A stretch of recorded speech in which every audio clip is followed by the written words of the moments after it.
Which one of these could be the equation that matches the slope field?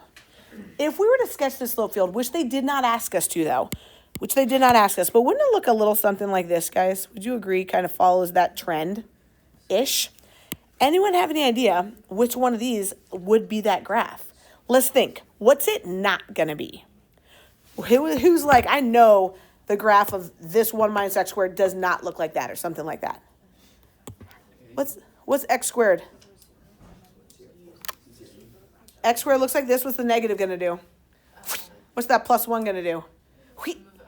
Does that look like this graph? No, right? Wouldn't that look like this? Yeah. So you guys right off the bat, B is out. Hytham, you said A. I agree. Hytham says cosine. I agree. They try to throw us off, Hytham, by saying that cosine starts at 1, which it does. But doesn't cosine, you guys, go down to -1 and do this? Right? It doesn't follow this horizontal asymptote that they got going on there. So I agree. They wanted you to pick cosine. It's out. You think it could be D? It is D. I love that. Let's talk about why it's not C. What does an exponential graph look like? Exponential growth. You're like, well, it's got to go up big. Is that following that? No. So you guys, maybe not knowing what this graph looks like is okay because we can just do process of elimination. As a reminder, anytime the denominator's exponent is bigger than the numerator, we always have a horizontal asymptote at 0. That's our tip on that one. And you're like, ooh, I wouldn't have remembered that. We did that with just process of elimination anyway. We okay with skipping drawing our little slope field on this?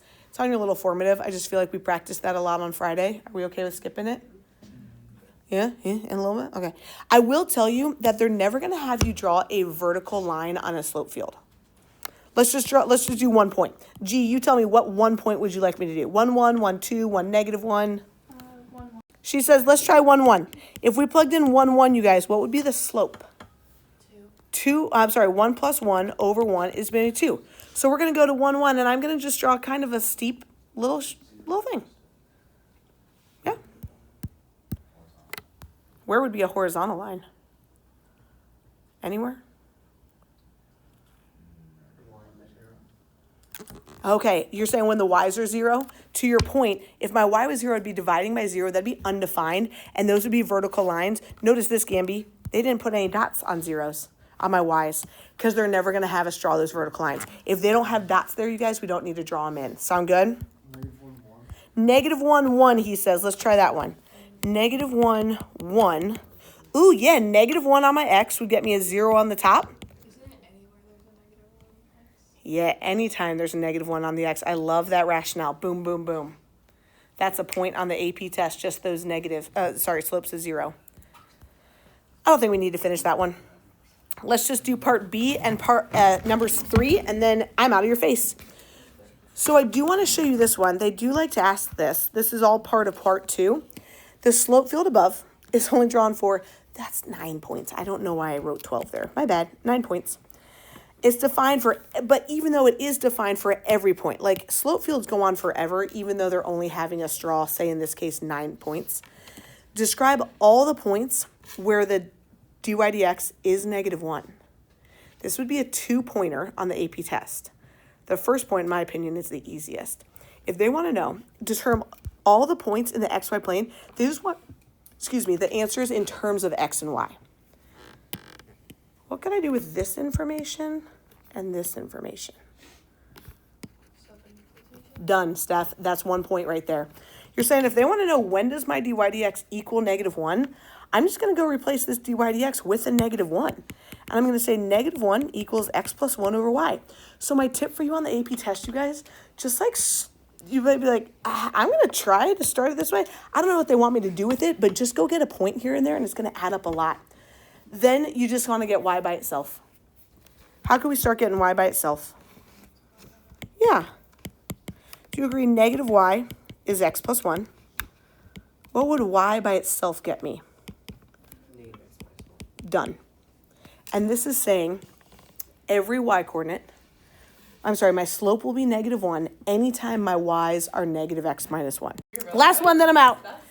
Slope field is shown what would this slope field look like if I had to graph this one? It didn't tell us it goes through a certain point, but if we had to kind of follow that trend, I agree. You're kind of like, I don't know, it looks like it kind of goes like that. Yeah. I agree. Does that look like an x squared graph? No. That does not look like a parabola. Does that look like a cosine graph? No.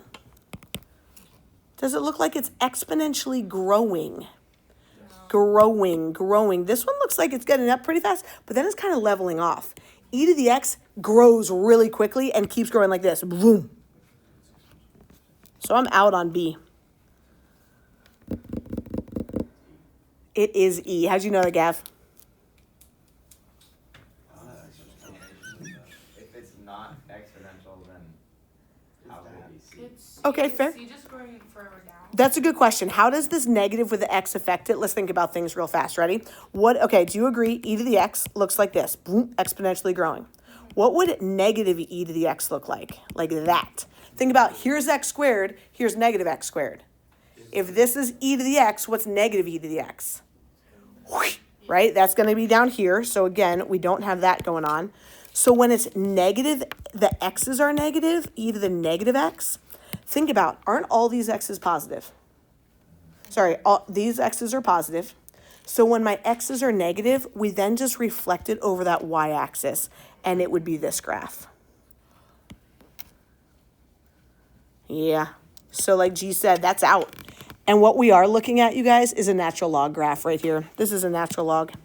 ln of 1 equals 0.